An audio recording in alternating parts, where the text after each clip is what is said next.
Guten Morgen, Thorsten Kircher.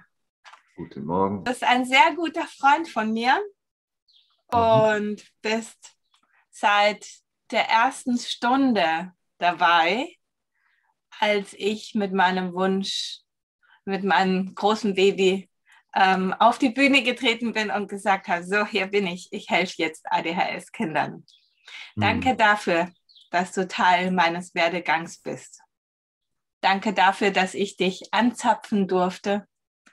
Danke dafür, dass du bereitwillig dein Wissen mit mir teilst und für deine Freundschaft. Ich wollte dich fragen, wie wir das machen, dass wir uns in Zukunft selbst helfen können. Was ist innere Kindarbeit und dann, wie geht das am einfachsten umzusetzen? Am einfachsten umzusetzen geht es immer durchs Fühlen. Eine Ausbilderin hat es uns so beigebracht und ich habe es auch immer so beibehalten, beziehungsweise wenn ich es anders gemacht habe, habe ich immer gemerkt, so geht es nicht. Sie hat recht. Es geht immer ums Fühlen. Mütter von verhaltensauffälligen Kindern haben genug Schatten im Jetzt schon, mit denen sie kämpfen müssen. Genug Sachen, die an sie herangetragen werden von dem Kind, das nicht so performt, von der Gesellschaft, die ständig Druck ausübt. Mir geht es um etwas Schnelles, Wirksames, was diese Mütter zumindest von diesen alten Automatismen herausführen kann, was die Mütter wieder in ihre eigene Kraft stellt, was sie selber machen können, weil sie selbst haben keine Zeit. Sie sind ständig von Therapie zu Therapie am Rennen und es allen recht zu machen. Und trotzdem sie so fest zu setteln in sich, in ihrem Leben, dass sie wieder in ihre Kraft kommen und sich irgendwann wieder vor ihr Kind stellen können und sagen, stopp. Ich habe entschieden, das ist nicht gut für mein Kind. Und dazu muss man ja erstmal mit sich selbst klarkommen und bei sich selbst aufräumen, bevor man das tun kann. Oder? Ja, natürlich. Also alles, was mit innere Kindarbeit und Schattenarbeit zu tun hat, ist uns ganz natürlich angelegt. Also wir machen hier keinen Hokuspokus oder wir gehen nicht in irgendeine Optimierung, irgendwas zu werden, sondern ganz im Gegenteil, wir finden heraus, wer wir wirklich sind. Mhm. Und was ist jetzt innere Kindarbeit? Innere Kindarbeit oder innere Kindarbeit würde ich es nicht nennen. Ich würde sagen, es ist einfach das vollständige Annehmen von dem, wer ich wirklich bin. Schwierig. Wer weiß das schon? Ist immer nur eine Annahme, wer man wohl ist. Meistens Wie das, gesagt, was andere von einem halten, sagt man, dass man ist, oder? ja, und das halt zu hinterfragen, beziehungsweise auch das zu hinterfühlen wieder und da halt herauszufinden, wer ich wirklich bin. Okay, das heißt also, innere Kindarbeit ist, gehe ich d'accord mit dem, was die Leute von mir halten, was ich bin? Gehe ich d'accord mit dem, wie ich mich selber sehe? Oder fühlt sich das alles irgendwie nicht stimmig an oder ein Teil dessen nicht stimmig an? Ist das dann innere Kindarbeit? Genau, d'accord heißt ja Einklang oder Ja. mit mir einverstanden sein oder in meine Selbstbestimmung kommen. All das sind die Worte, und da ist dasselbe gemeint, nämlich mich selbst zu spüren, mich selbst zu fühlen und eben nicht vom Kopf her zu wissen, wer ich bin, sondern das, was ich fühle, dass das permanent im Idealfall später immer, dass ich mit meinen Gefühlen in Verbindung bin und dementsprechend aus den Gefühlen, aus der Wahrnehmung das tue, was jetzt ansteht, also hier, jetzt. Es ist so wichtig, auch ins Hier und Jetzt zu kommen, nicht mit den Gedanken in die Vergangenheit oder in die Zukunft, sondern es geht immer darum, was jetzt ist, weil jede Situation ist immer neu und immer anders. Das heißt, da gibt es auch kein Patentrezept, sondern unsere Natur sozusagen im Hier und Jetzt weiß am besten Bescheid, was zu tun ist. Okay. Aber was hat das mit dem Kind zu tun? Innere Kind. Also Verstehe ich nicht. ich bemerke oft auch, dass viele dann sagen, ja, da muss ich ja zurück, als ich 6 war oder zurück, als ich 9 war. Und das ist eben innere Kindarbeit nicht oder innere Kindtherapie ist das eben nicht, sondern da geht es darum, sich ganz zu setteln, also ganz auf Null zu gehen, noch bevor eine Welt in uns entstand. Weil da waren wir ja auch schon richtig. Da muss man sich wirklich Zeit nehmen. Aber ich verstehe es immer noch nicht. Ich meine, ich bin geboren, ab dann haben meine Sinne angefangen. Wie soll das gehen, dass ich mich dahin fühle, wo ich nicht weiß? Ja, eine schöne Annäherung ist, einfach mal alles auf sich wirken zu lassen. Also nicht irgendwie einzugreifen oder irgendwie über etwas nachzudenken. Und indem ich dadurch, also wenn ich das eine halbe Stunde mache, dann finde ich heraus, was mich berührt oder weniger berührt und so weiter und so fort.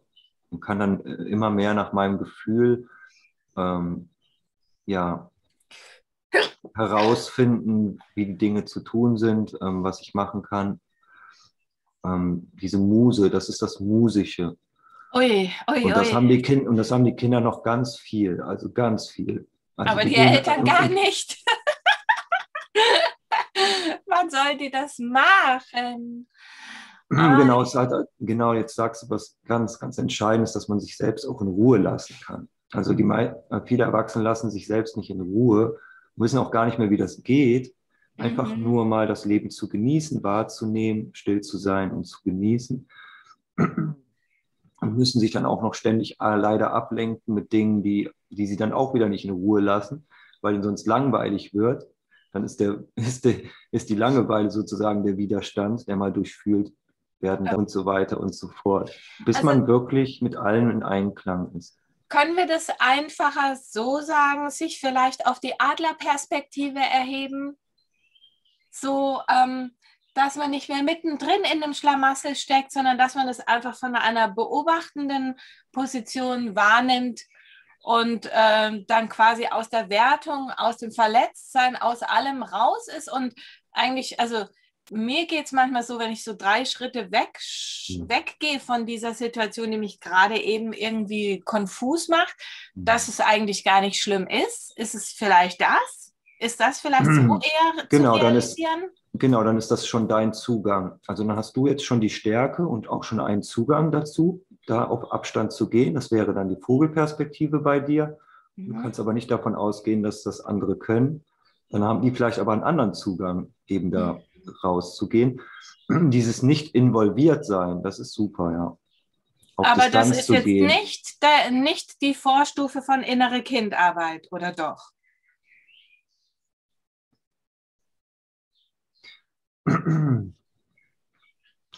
Jeder Mensch hat einen anderen Bauplan. Das macht die Sache noch spannender. Hm. Also jeder ist in seiner Individualität, Einzigartigkeit, Originalität auch nochmal anders. Und wie komme ich jetzt in diese innere Kindarbeit hinein? Welche Autobahnauffahrten gibt es dafür? Also man nimmt das Kind zum Herzen hin, also erstmal die Aufmerksamkeit aufs Herz, bis man sein Herz Mhm. vollständig fühlt. Und, und jetzt gehe ich mit meinem Kind, das nehme ich so in die Hand und dann lege ich das mal so ins Herz. Und dann fühle ich mal mit meiner Aufmerksamkeit in mein Herz hinein und kann dabei auch noch kreisende Bewegungen machen, als wenn ich es in der Herzenswärme wiege. Da ist doch das Kind. Ich dachte, es ist irgendwie nichts mit Kind. Aber das Doch, ist es dann. Okay. genau. Und dann gehe ich mal wirklich rein und schau mal, ob ich es schon vollständig in Liebe anschauen kann. Von innen heraus, vom Herzen aus. Das Kind. Und wer ist das Kind? Ist es Gott? Bin ich das? Wer ist das, den ich jetzt anschauen soll? Das, was schaut, ist sozusagen unmittelbar auch mit Gott verbunden, ja, kann man so sagen. Also Und ich schaue jetzt jeder ein hat nochmal göttliches Baby an. Mhm. Hier. Okay. Und das bin irgendwie auch ich, weil wir sind ja alle eins. Genau, es ist jetzt wirklich die Frage, also wenn ich das jetzt jemanden frage, wie er jetzt auf sein inneres Kind schaut und er kann jetzt gar nicht in Liebe draufschauen. Dann ist da was versperrt zum inneren Kind. Mhm. Wenn ich jetzt in Zorn oder Wut oder Hass draufschaue, dann geht es jetzt darum, das aufzulösen, diesen Anteil, Weil ich den spüre. bis ich in Liebe draufschauen kann. Weil diese Fragen, dieser Anteil, dieser Hass- und Wutanteil, wie ich auf mich schaue, das sind die Fragen eigentlich, die ich an Gott habe. Ja, warum bin ich hier? Und boah, immer werde ich verletzt. Und warum ist das Leben so unfair zu mir? All dieser Anteil, dieser ganze Anteil, der mich sozusagen vor dem unmittelbaren Kontakt mit dem Göttlichen versperrt, den zu durchfühlen, das ist innere Kindarbeit. Okay. Und was ist, wenn das jetzt jemand nicht so fühlen kann, weil er irgendwie total verkopft ist oder Genau, darum super geht's. gestresst? Was macht man dann? Und man weiß aber, es würde ihm helfen. Und er weiß es also auch, das, aber er kommt das, nicht was dahin. das, was jetzt schon hilft, ist, diesen Anteil überhaupt erstmal jetzt wahrzunehmen. Weil die meisten nehmen diesen Anteil, dieses Böse auf sich blicken, gar nicht wahr. Die lenken sich dann ab oder sind dann woanders, anstatt das mal zu durchführen, weil es ist auch sehr schmerzhaft, dahin zu schauen. Ja. Und da durch den Schmerz zu gehen oder auch durch die Angst freiwillig zu gehen, das ist das, was die ganze Zeit auch das Leben halt blockiert. Ja. Und weil es eben so schmerzhaft und angstvoll ist, dann braucht es da auch Begleitung, beziehungsweise kann man ja auch in Ohnmacht fallen und so weiter. Das ist ja auch eine Angst. Und auf natürliche Art und Weise löst sich das ja auch irgendwann. Man kann aber auch ganz gezielt hingehen, also sich damit zu konfrontieren und sagen, ey, ich habe jetzt den Mut und ich will da jetzt auch durch, dann kann man es auch direkt auflösen. Alleine. Wie? Ja, auch allein. Also es gibt ja, wie gesagt, es gibt ja auch diese Angst vor Ohnmacht und so weiter, aber die kann man einen eigentlich auch nehmen, weil selbst wenn man in Ohnmacht fällt, passiert einem nichts. Beziehungsweise auch die Natur, die innere Natur weiß auch, wie viel sie da, wie viel sie da fühlen kann und so.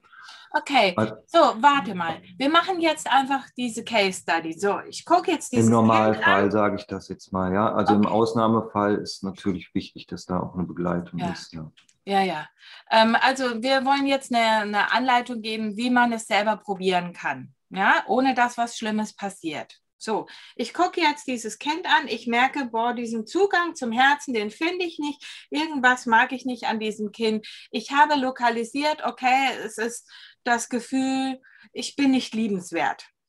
Ja, das Gefühl, ich bin hässlich, ich bin dumm oder was weiß ich, was diese Eltern ständig gesagt bekommen, du bist falsch, du bist verkehrt, du bist ein Fehler im System, ein Fehler in der Natur. So, das hindert mich daran, dass ich dieses Baby liebe, weil es macht mir richtig Ärger. So, was mache ich jetzt? Jetzt frage ich erstmal mein Herz, ob das so stimmt. Mein Herz weiß sowieso die Antwort und das Herz wird dann sagen, das stimmt gar nicht. Das sind ja auch nur Glaubenssätze. Aber es redet ja nicht, das Herz. Woher weiß ich, dass das Herz das sagt, dass es nicht stimmt? Wenn es aufgeht, dann stimmt's und wenn es zumacht, dann stimmt's nicht. Okay. Nee, es hat sich klein gemacht. Sich klein macht, das heißt, es ist zugegangen. Also geht es in die Angst. Und nein, bei der Frage, ist es wahr, hat es gemacht. Genau. Und alles, was eng macht, ist Angst. Und alles, was weit macht, ist deine wahre Natur. Das wissen wir als Kinder schon. Wenn wir an die Sonne gehen raus, dann macht plötzlich das Herz auf. So, Dann sind wir ganz bei uns und dann fühlen wir uns super gut. So, nochmal. Also, das Kind ist hier. Ich bin furchtbar. Ich bin ein Fehler im System. Ich habe das Herz gefragt. Das Herz macht zu, heißt was? Das Herz macht zu, heißt, ich bin nicht mit mir im Einklang. Nein, das heißt, es ist eine Lüge. Es ist eine Lüge, weil ich jetzt gefragt habe, ist das so? Mein Herz macht zu, es ist eine Lüge. Okay, also das Herz sagt, das ist nicht wahr. Und jetzt? Wie kriege ich es los? Dieses Gefühl. Jetzt kann ich sozusagen die Umkehrung machen und mal fragen, was brauchst du jetzt? Inneres Kind, was brauchst du? um dich nicht eng zu machen, dass du in die Liebe kommst mit mir. Was brauchst du, damit du dich willkommen fühlst, damit du dich perfekt fühlst, ein Geschenk der Natur Genau. und alles das? Okay, ich will sein dürfen, wie ich bin. Ich will Perfekt. einfach nur da sein und leben. Ich will nicht ständig leisten müssen. Ich will in Ruhe leben. Ich will nicht ständig angegriffen werden. Ich will aufstehen, wann ich will. Ich will mich nicht verbiegen lassen. Mich feiern für das, wie ich bin. So, und jetzt? Jetzt fühle ich, dass es stimmt bei dir. Also ich fühle ja auch die ganze Zeit mit. Okay. Und dann gehen wir einfach den Weg dorthin, genau. Okay, und wie machen wir das jetzt weiter? Wir bleiben jetzt einfach im Herzen und wenn das schon klappt, also dass es jetzt permanent da ist, das innere Kind, dann kann man das schon einfach im Leben, also jetzt einmal im Tag leben, immer mit dem inneren Kind und einmal im Tag leben, umsetzen, Ach so, was das innere Kind einsagt und dann kann man ja schon am Ende des Tages schon mal reinschauen, wie hat sich das ausgewirkt. Bin genauso richtig, wenn ich auch mal schlechte Tage habe, wie ich wenig gute Tage habe. Das heißt, ich mache mich nicht mehr von meiner Laune abhängig, sondern bin immer im Einklang mit mir und darf auch so sein. Das ist das Wesentliche, dass ich so sein darf, wie ich bin. Das ist innere Kind. Okay, aber du tust in dem Moment tust du quasi mehrmals am Tag ins Gefühl gehen und checken, inneres Kind, wie geht's dir jetzt diesbezüglich? Und dann fühlst du das wieder und wenn es wieder eine Korrektur braucht, wenn es wieder der Zugang blockiert ist, dann machst du es einfach immer wieder, oder wie? Genau. Okay. Ich schau einfach, dass ich immer mit meinem Gefühl im Kontakt bleibe, dass ich bis ich wirklich mal permanent immer in meinem Gefühl bin. Okay. Also bis dahin, früher dachte ich immer, das wäre schon Erleuchtung. Und im Grunde ist es das auch. Wenn ich permanent nur leuchte, also mich ausleuchten kann, mich erkenne in allem in mir, dann erkenne ich auch jeden im Außen in mir. Das ist das Wunder, das daraus entsteht, dass ich jeden Menschen in seinem Schicksal so sein lassen kann, wie er ist.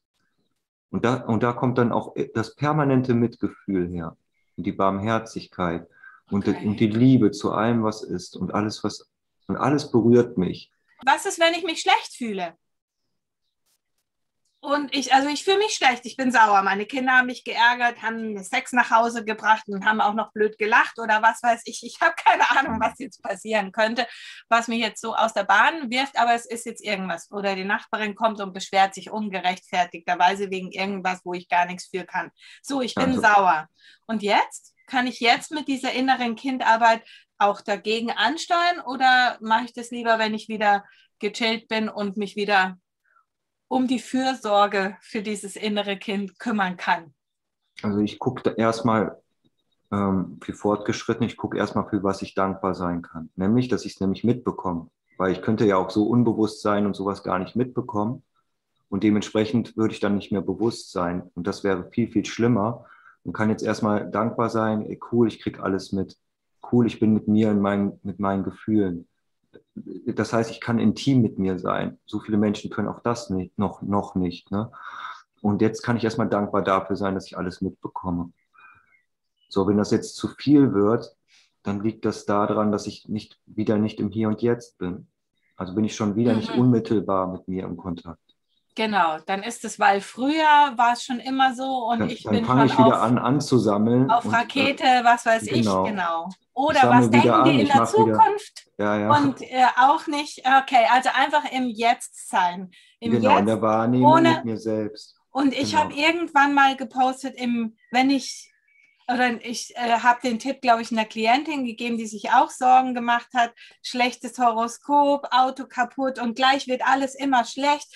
Ich sage, stopp, du bist nur im Jetzt. Und du brauchst nicht denken über die Vergangenheit, weil da kannst du nichts machen. Du brauchst nicht denken für die Zukunft, weil da kannst du auch nichts machen. Kümmere dich einfach um jetzt. und schalte alles andere ab. Das reicht ja noch nicht, sondern ich muss jetzt wirklich auch mich hinsetzen und gucken, jetzt kommt der Gedanke, wieder wegschicken. Jetzt kommt der Gedanke, wieder wegschicken. Also immer sagen, nichts, es ist nichts, es ist nichts. Jeder Gedanke ist nichts. Das ist einfach so in Relation setzen. Ich lehre mich. Ja, mal manche sind so vollgestopft, da kannst du nicht einfach sagen, du machst das jetzt so, sondern da muss man wirklich auch 15 Minuten sich mal hingesetzt haben und mal wirklich jeden Gedanken, nothing, nothing, nothing, alles. Jeder Gedanke, der kommt, immer weg damit. Und dann irgendwann kommt man dann ins Fühlen, ins reine Fühlen, da ist kein Gedanke mehr.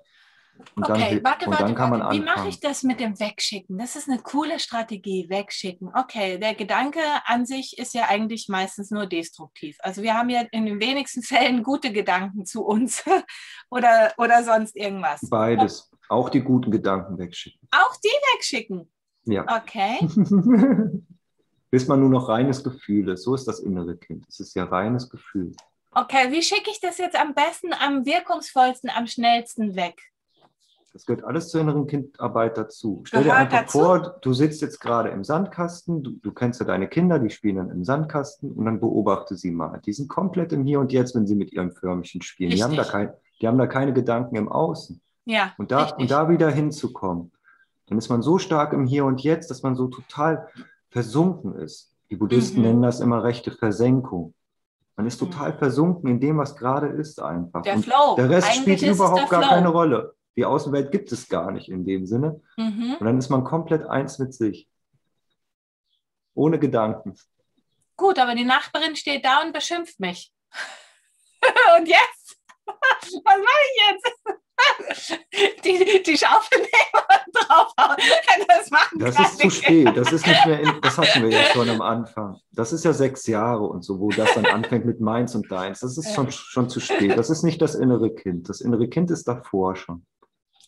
Okay. Ich setze mich also in den Zustand eines kleinen Kindes, eines ganz kleinen Kindes, das noch nicht in Konflikt im Außen ist, sondern einfach nur so vor sich hin lebt. Ja, so mit 3, 2, wo wir uns echt vergessen konnten, in dem, das Ich vergessen, darum geht es. Wenn wir das Ich weglassen, dann sind wir im Selbst, im wahren Selbst. Und da will ich hin mit meinem inneren Kind. Das ist das innere Kind. Dass der Frieden da kommt.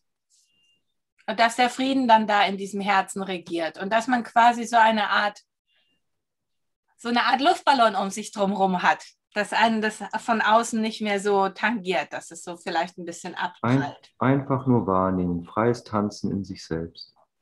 Wahrnehmen, zuschauen, aber geht mich nichts an. Oder wie? Ja. Genau. Aha, cool. Sehr, sehr gut. Also normalerweise... Und jetzt stell dir vor, du bist da immer drin, immer. Über den ganzen Tag. Dann kann ja keiner mehr was. Ja, und jetzt weißt du, warum die Spirituellen immer so verrückt auf die Normalos wirken? Ja, aber so ist das. Aha. Ja, nee, es ist auch kein Doch, es ist ein Perspektivenwechsel. Irgendwie auch. Es ist gar keine Perspektive mehr. Ja. Es ist einfach nur Sein. Und das, was schaut, das bin ja ich. Und auch alles, was mich anschaut, bin ich. In sowas kommt man rein. Und dann kann ich dem anderen gar nicht mehr wehtun, weil dann tue ich mir ja selbst weh. Genau, ist so. Also dieses vollkommene Mitgefühl mit allem, was ist. Dieses Berührtsein mit allem, was ist. Okay. Und eine Sache hattest du mir noch gestern gesagt, als wir uns unterhalten haben, das war das innere Kind ist eigentlich das Universum und mit der inneren Kindarbeit binde ich mich ans Universum. Ist es das? Kann man das so sagen oder habe ich das nicht so richtig verstanden? Im Endeffekt, wenn du da bist, also da in diesem Fühlen drin bist, dann gibt es gar keine Fragen mehr. Dann ist das. Und es ist auch vieles dasselbe. Gehört alles dazu. Also ist die innere Kindarbeit das Arbeiten an Wertungsfreiheit, an unberührbar sein, irgendwie auch an Liebe zu sich selbst, vollumfänglicher Liebe zu sich selbst und in Anbindung im Göttlichen und ja, Resilienz irgendwie. Ja, mal Resilienz ist ja auch ein Fremdwort. Ja, dieses stressabweisend, also dass man mit all diesem Stress gut umgehen kann, dass einem das nichts mehr macht. Ja, es erlöst sich in uns. Erinnerung, Erlösung, Erweckung. Die 3 Worte kann man sich merken. Erlösung. Ich erinnere mich, wer ich bin. Ich erlöse das, was nicht ist, also was nicht stimmt. Und ich erwecke mein inneres Kind dadurch. Genau. Genial. Vielen Dank. Sehr, sehr schön. Endlich weiß ich, was innere Kindarbeit ist. Jeder redet davon und es hat sich immer nur so angehört. Jetzt weiß ich das. Genau, wenn man es von dem Kopf macht. Und Kopf ist es halt gar nicht. Das ist ja halt genau das Gegenteil. Hier. Genau. Sehr, sehr schön. Sehr, sehr schön und sehr, sehr wichtig. Ich freue mich. Es gab Zeiten, da habe ich dieses Herz nicht gespürt. Ich freue mich, dass wir uns dieses Geschenk machen dürfen gerade. Danke dir, dass du mir das erklärst und all meinen Leuten. Sehr, sehr, sehr schön. Dankeschön. Dankeschön. Gut, wir sprechen uns zu einem späteren Zeitpunkt wieder. Da geht es noch um die Schattenarbeit. Ich bin so ein Schattenkämpfer vielleicht. Ist auch nicht so schwer. Also wir haben mal mit Schattenarbeit zusammengearbeitet. Das ist eigentlich recht einfach, finde ich. Das müssen Sie auch noch wissen, meine Leute. Also, bis gleich. Danke dir, Thorsten Kircher. Danke auch, Monika.